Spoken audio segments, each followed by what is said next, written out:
नमस्कार प्रिय दोस्तों, मैं दौलतराम सारस्वत आप सबका इस YouTube चैनल पर स्वागत करता हूं। आज ज्योतिष में लेकर आया हूं मेष लगन विचार। मेष लगन की कुंडली हो, किस भाव में कौन सा ग्रह बैठा है, उसका क्या फल है, ग्रहों की युक्ति होने से कितने योग कारक है। योग कारक का मतलब हो गया शुभ फल देने वाले हैं। ग्रहों के समावेश से कितने फलदायी है, जानते अपने मेष लगन की कुंडली से संबंधित। अभी तक इस चैनल को सब्सक्राइब नहीं किया तो कर लेवे, और जिसने पहले से कर रखा उनको बहुत बहुत धन्यवाद। इस वीडियो को लाइक करें, शेयर करें।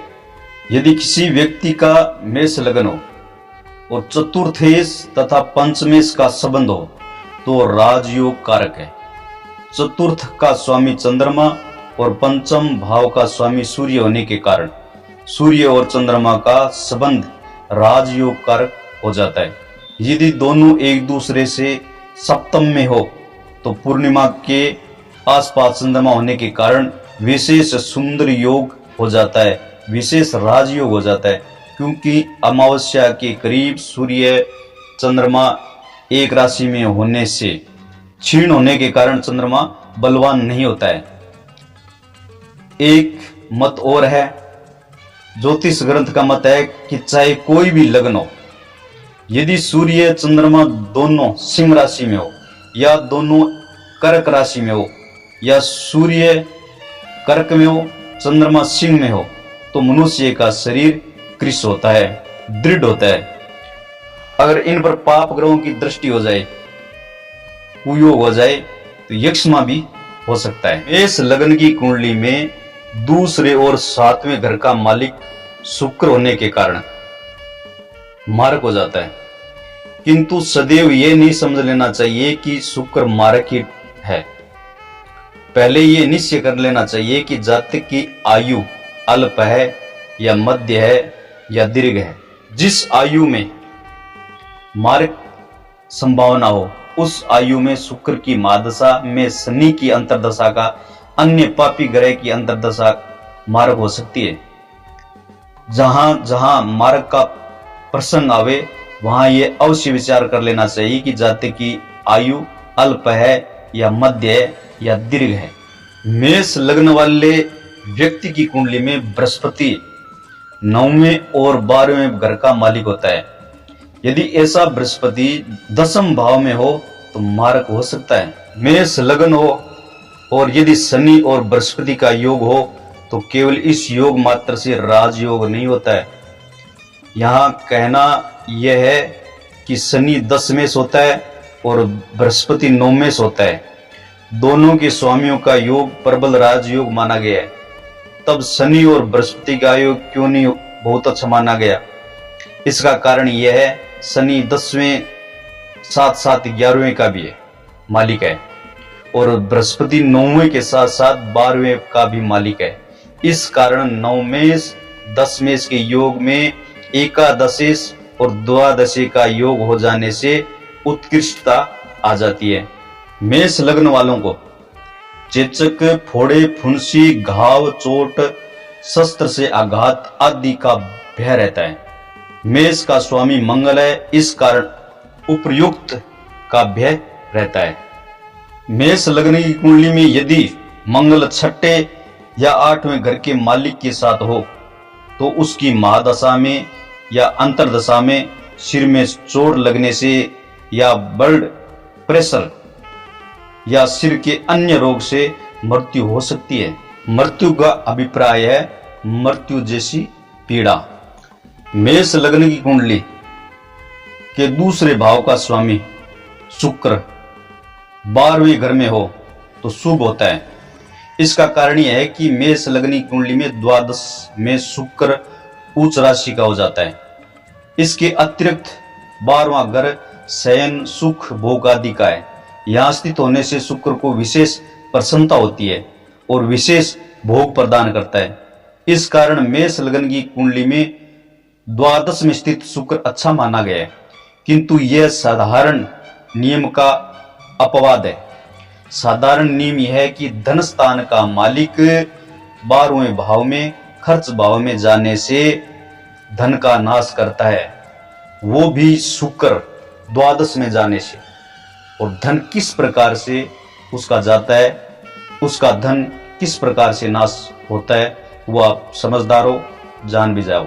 मे से जातस्य धनपो व्यवस्थोपि कवि शुभ इंतरक्षेतु जातस्य व्यवस्था धनपो अशुभ।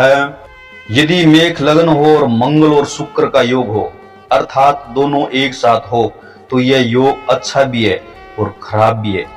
अच्छा इसलिए है कि लग्नेश और धनेश का योग उत्तम माना गया है, इस कारण धन के लिए यह योग उत्तम रहेगा और इसका कारक प्रभाव होगा।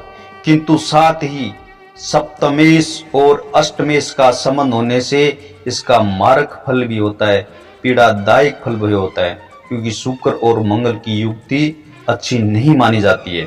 मेष लग्न और यदि मंगल बृहस्पति तथा शुक्र के साथ द्वितीय स्थान में हो तो निश्चय ही शुभ फल देने वाला होता है, अच्छा योग कारक माना जाता है। मेष लग्न की कुंडली में तीसरे भाव में मंगल, गुरु और शुक्र तीनों एक साथ हो तो यह योगप्रद नहीं होता है, अशुभ माना गया है। मेष लग्न की कुंडली में चौथे भाव में मंगल और देवगुरु बृहस्पति दोनों एक साथ बैठे हो तो निश्चय ही योग देने वाला होता है, शुभ माना गया है। यहाँ यह बात ध्यान में रखनी चाहिए कि चतुर्थ में कर्क राशि होने के कारण यद्यपि मंगल नीच राशि का हो जाएगा, किंतु उच्च बृहस्पति के साथ बैठने से नीचत्व का दोष जाता रहता है। लग्नेश नौमेश दोनों एक साथ बैठकर 10वें भाव को देख रहे हैं, इस कारण केंद्र में दोनों की स्थित होने से योग कारक हो जाता है, इसलिए ये अच्छा शुभ फल देने लग जाते हैं। मेष लग्न की कुंडली में मंगल लग्न भाव का मालिक अगर पंचम भाव में बैठा है तो राजयोग कारक हो जाता है, निश्चय ही ये योग राजकारक हो जाता है। यदि मेष लग्न की कुंडली है और बृहस्पति एकादश भाव में है और बृहस्पति की महादशा में अवयोग होता है, अर्थात बृहस्पति की महादशा में विशेष उन्नति नहीं होती है बल्कि अवनति होती है। मेष लग्न की कुंडली में मंगल और बुध दोनों छठे घर में पड़े हो तो उनकी महादशा में फोड़े, फंसी, चोट, रक्त विकार आदि दोष होते हैं। यद्यपि बुध कन्या का उच्च में होगा, किंतु लगन और छठे घर के स्वामी का छठे घर में योग उत्तम नहीं माना जाता है। मेष लग्न की कुंडली में सप्तम भाव में मंगल और शुक्र तुला राशि में 7वें घर में हो तो मनुष्य अपने बाहुबल से अपनी भाग्य वृद्धि करता है और कुछ धन भी कमाता है।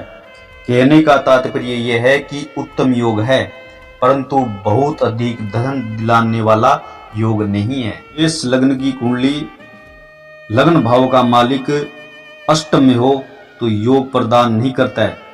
अष्टम राशि वृश्चिक होगी, यह मंगल की अपनी राशि है, किंतु लग्ने दुख स्थान में होने से योग नहीं होगा। किंतु यदि सूर्य और शुक्र भी मंगल के साथ अष्टम में हो तो कुछ धन योग बनता है। हमारे विचार से ऐसे मनुष्य को सूर्य, मंगल, शुक्र अष्टम में होने से बवासीर, भंगंदर आदि गुदा के रोग, नेत्र विकार आदि अनेक कष्ट होंगे, मृत्यु तुल्य कष्ट होगा। क्योंकि लग्नेश, धनेश, पंचमेश, सप्तमेश का योग मानकर कुछ धन योग बताया है, किंतु सप्तमेश का अष्टम में होना और तीन ग्रहों का दुख स्थान में होना उत्तम नहीं होता है। शुक्र के अष्टम में होने से वीर्य विकार, प्रमेय आदि की संभावना रहती है, स्त्री सुख में बाधा होगी। मेष लग्न की कुंडली में सूर्य, मंगल, बृहस्पति, शुक्र सभी एक साथ 9वें भाव में तथा शनि तुला राशि का सप्तम में हो तो विशेष योग कारक हो जाता है, अच्छा शुभ फलदायी हो जाता है। लग्नेश, पंचमेश, सप्तमेश, धनेश और नवमेश का एक साथ बैठने से वह भी भाग्य स्थान में तथा राज्य के उच्च होने से विशेष योग कारक बन जाता है, अच्छा शुभ फलदायी योग बन जाता है। मेष लग्न की कुंडली में लग्न में सूर्य और शुक्र दोनों एक साथ में बैठे हो, दोनों की युक्ति हो तो उस पर बृहस्पति की दृष्टि ना हो तो अच्छा शुभ फल कारक हो जाता है। अगर यही दोनों ग्रह एक साथ लगन में बैठे हो तो बृहस्पति की दृष्टि हो तो अशुभ फलदायी हो जाता है, क्योंकि बृहस्पति की दृष्टि के दो भिन्न भिन्न फल बताए गए हैं। कारण यह प्रतीत होता है कि बृहस्पति और सूर्य मित्र है, इस कारण सूर्य पर बृहस्पति की दृष्टि का अच्छा फल बताया गया है। किंतु शुक्र और बृहस्पति शत्रु है, इस कारण शुक्र पर बृहस्पति की दृष्टि उत्तम फल नहीं होता है। मेष लग्न की कुंडली के अंदर सूर्य बुध शुक्र तीनों 11वें घर में बैठे हो तो इनकी महादशा आने पर, सूर्य की, बुध की या शुक्र की महादशा आने पर भाग्य की वृद्धि करता है, भाग्य को बढ़ावा देने वाली होती है। यदि मेष लग्न की कुंडली है, मेष राशि का सूर्य लग्न में हो तथा कर्क राशि का चंद्रमा चौथे घर में हो तो निश्चय ही राजयोग कारक है। किसी व्यक्ति की कुंडली में सूर्य और बृहस्पति तथा शुक्र दशम स्थान में हो तो उनकी दशा में, उनकी महादशा में गंगा स्नान होगा। उम्मीद करता हूं ये वीडियो आपको अच्छा लगा होगा। इस वीडियो को लाइक करें, शेयर करें। जय गणेश।